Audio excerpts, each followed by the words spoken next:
오늘 마가복음 4장 1절부터 41절까지 말씀으로 믿음의 눈을 뜨고 살라, 믿음의 눈을 뜨고 살라, 이런 제목으로 말씀의 은혜를 나누고자 합니다.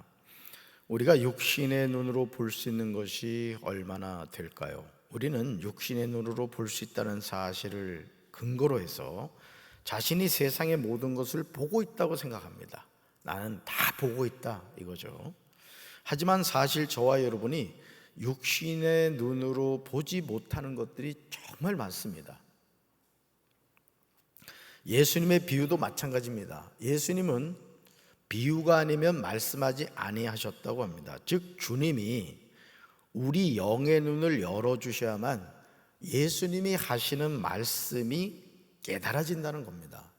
그래서 제가 늘 말씀을 전하기 전에 내 눈을 열어 주의 말씀에서 귀한 것을 보게 하시고 깨닫게 하옵소서라고 기도하는 이유는 하나님이 우리 눈을, 영의 눈을 열어주셔야, 영의 길을 열어주셔야, 마음문을 열어주셔야 하나님의 말씀을 깨달을 수 있다는 것이죠. 우리가 이 사실을 알고 주님 앞에서 겸손하게 살아가는 것이 중요합니다. 그래서 여러분이 말씀을 들을 때 늘 주님 말씀을 깨닫게 해주세요, 말씀이 들리게 해주세요, 이렇게 기도하셔야 돼요. 아멘. 첫 번째로 예수님의 비유는 들을 귀 있는 자가 듣게 됨을 기억해야 합니다. 예수님은 바닷가에서 가르치셨습니다. 큰 무리가 모여들었습니다. 예수님은 바다에 떠있는 배에 올라 앉으셨습니다. 예수님은 여러 가지 비유로 가르치셨습니다. 예수님은 예수님에게 모여든 사람들에게 네 가지 땅에 떨어진 씨 비유를 말씀하셨습니다.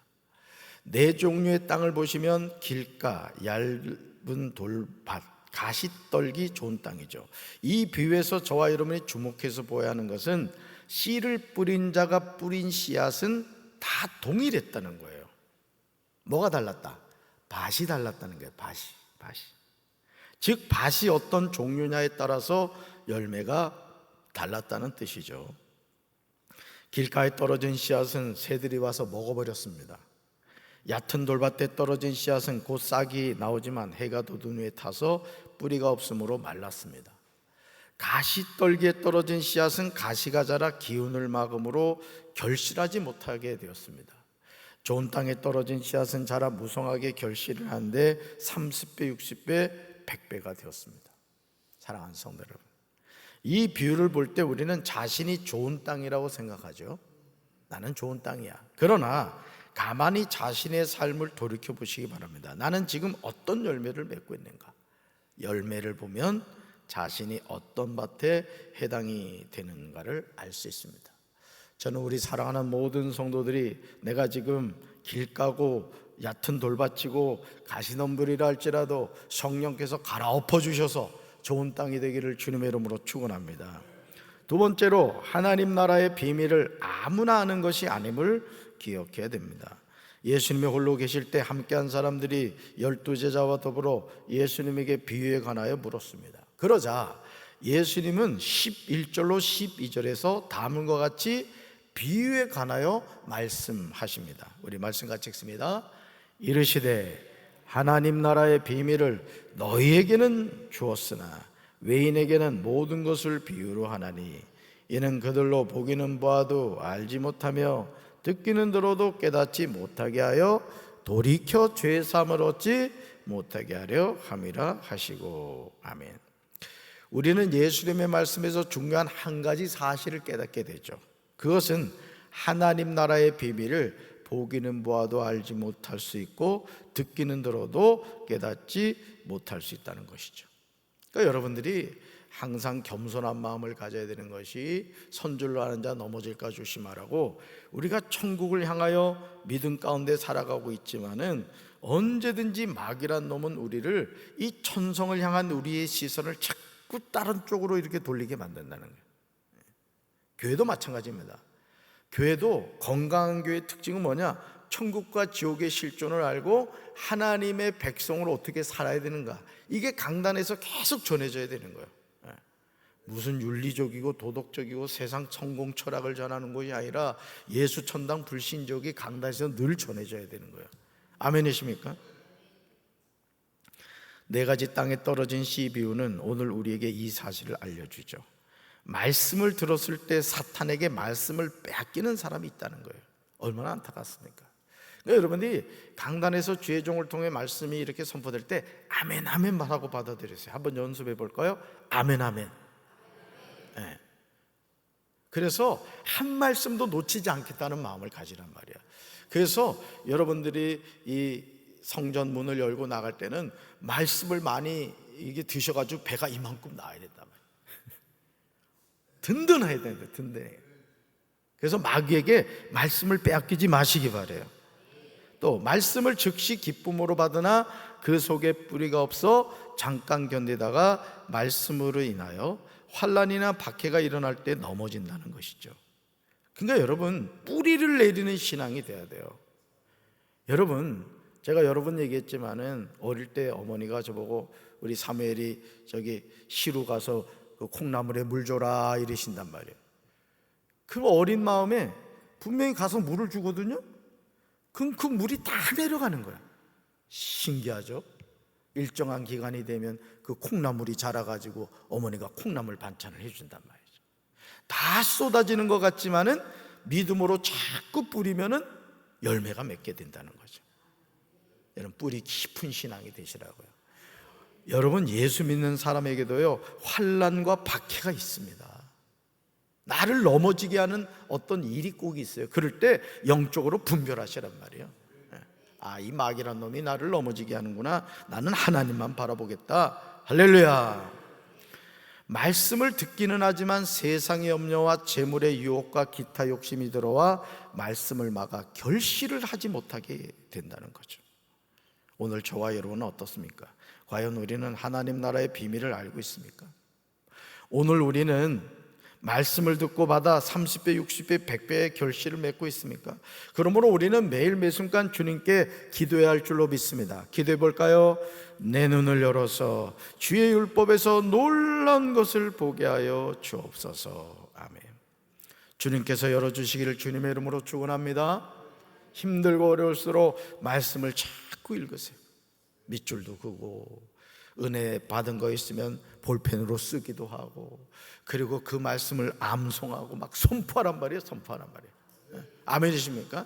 자신을 향하여 재진아 낭망하지 마라, 걱정하지 마라, 하나님이 함께 하셔. 여러분도 마찬가지란 말이에요. 힘들수록 더 하나님 바라보란 말이죠. 여러분 하나님이 우리에게 정해주신 인생의 때가 있다고요. 그 인생의 때가 우리가 언제인지 모르지만은 우리에게 주어진 인생의 때를 범사에 감사하며 살아야지. 아멘이십니까? 그러니까 힘들고 어려울수록 더 선포란 말이야. 더 한번 해볼까요? 나는 된다. 우리 가정은 복받았다. 우리 교회는 부흥한다. 우리나라는 좋은 나라다. 아멘이십니까? 세 번째로 예수님의 비유의 말씀은 예수님이 해석해 주셔야만 깨달을 수 있습니다. 예수님 가장 가까이 있던 사람이 예수님의 제자들이었죠. 그런데 그들은 예수님이 전하시는 말씀을 이해하지 못했어요. 보세요. 말씀이 육신이 되어 오신 예수님이 자기들 앞에서 말씀을 전하는데도 말씀을 깨닫지 못했다니까요.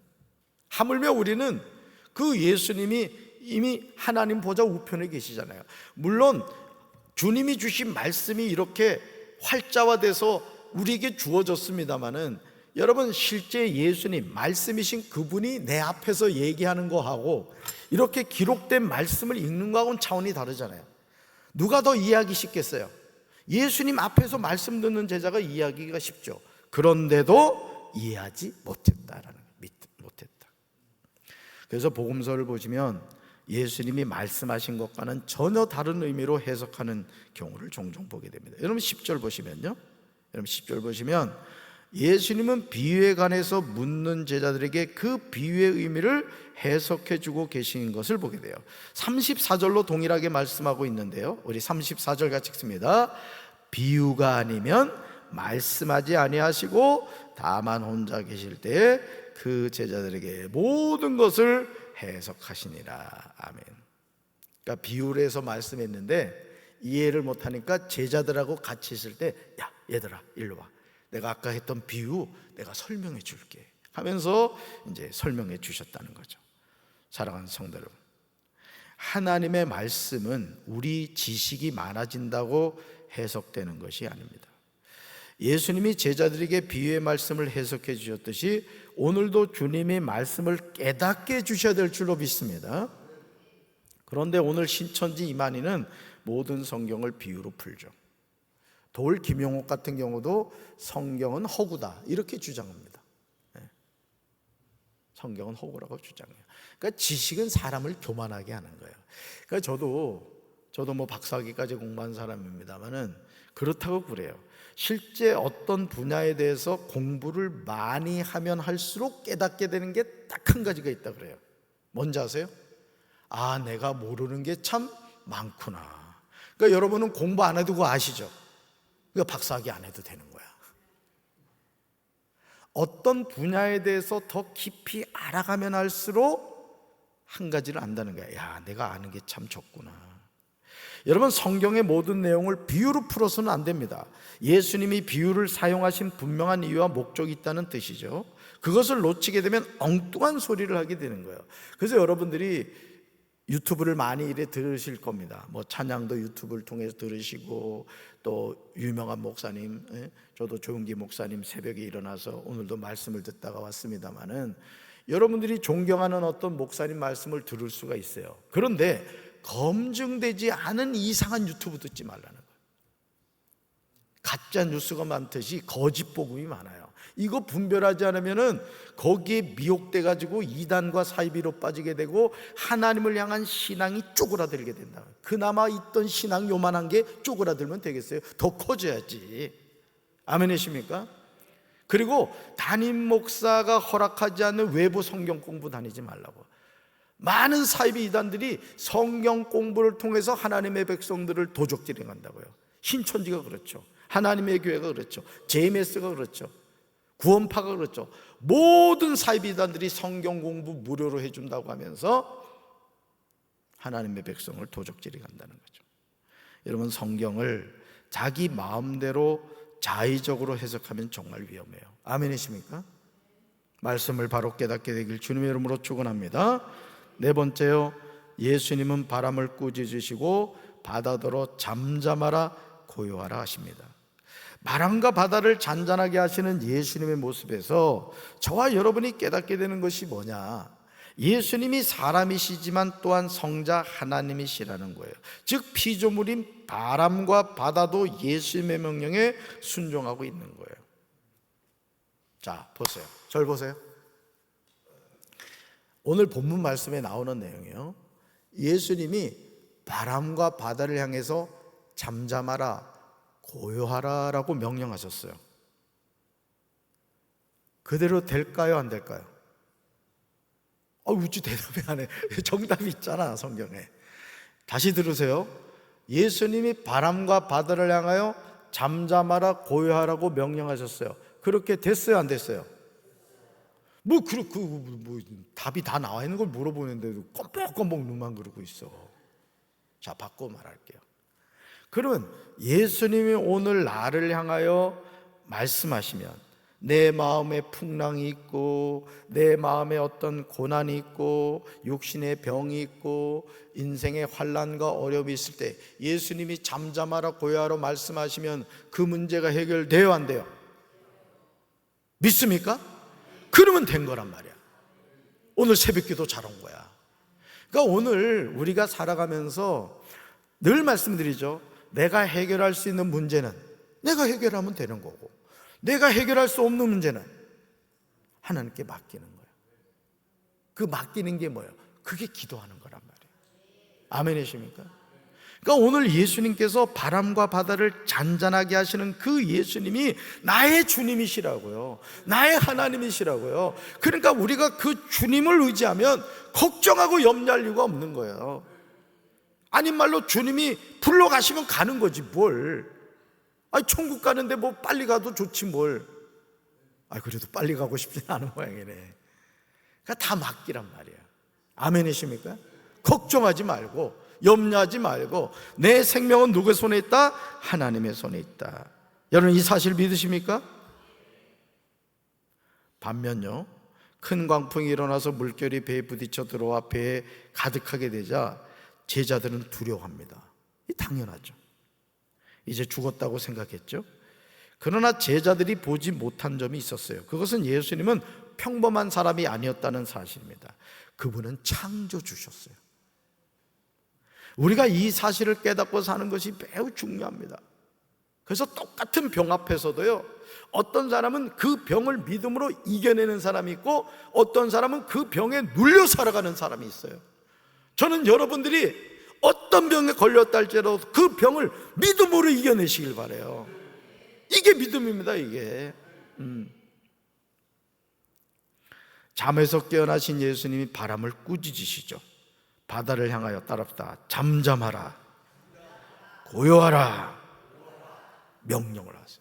그러니까 여러분도 마음이 막 심란하고 막 불안하고 이러면은 가슴에다 손을 대고 한번 가슴에 손 대봐요.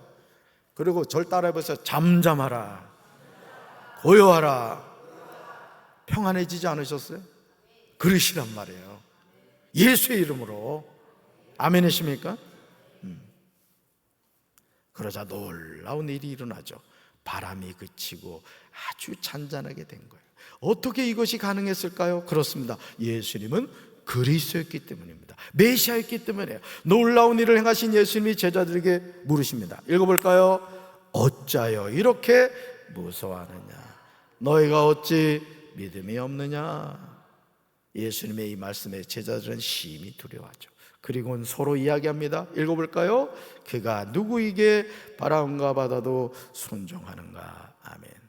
여러분, 바람과 바다도 예수님의 명령에 순종합니다. 오늘 우리가 이 세상을 살아가면서 믿음이라는 건요, 아주 안개처럼 느껴집니다.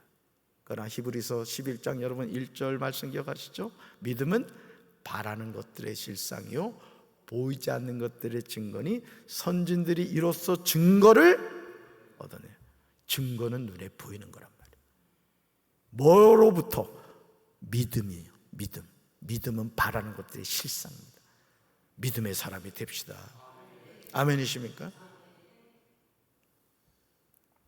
이제 우리는 제자들의 이 질문에 대해서 믿음으로 대답할 수 있어야 됩니다. 읽어볼까요? 예수님은 그리스도십니다. 예수님은 내 삶의 주인이십니다. 아멘. 예수님은 메시아 그리스도십니다. 예수님은 내 삶의 주인이세요. 그러니까 여러분, 내가 내 인생의 주인이 아니라고. 그러면 여기 나라는 존재가 있다 그러면 나라는 존재를 세초부터 세말까지 책임지시는 분은 누구세요? 하나님이시라고요. 그러니까 믿음은 나를 하나님께 맡기는 겁니다. 그리고 중요한 거, 하나님이 내 인생의 주인이십니다. 여러분, 사형리에 나오는 거예요. 사형리에 그 의자에 누가 앉아야 되느냐, 내가 앉아있는 이니 자연인이란 말이에요. 그러나 그 의자에 예수님 십자가가 앉아있는 사람이 그리스도인 하나님의 자녀란 말이에요. 주인 흉내 내지 말란 말이에요. 내 인생의 주인은 누구요? 하나님이시라고. 그럼 나는 뭐 하면 돼? 항상 기뻐하고 쉬지 말고 기도하고 범사에 감사하고 하나님과 동행하며 사는 거지. 아멘이십니까?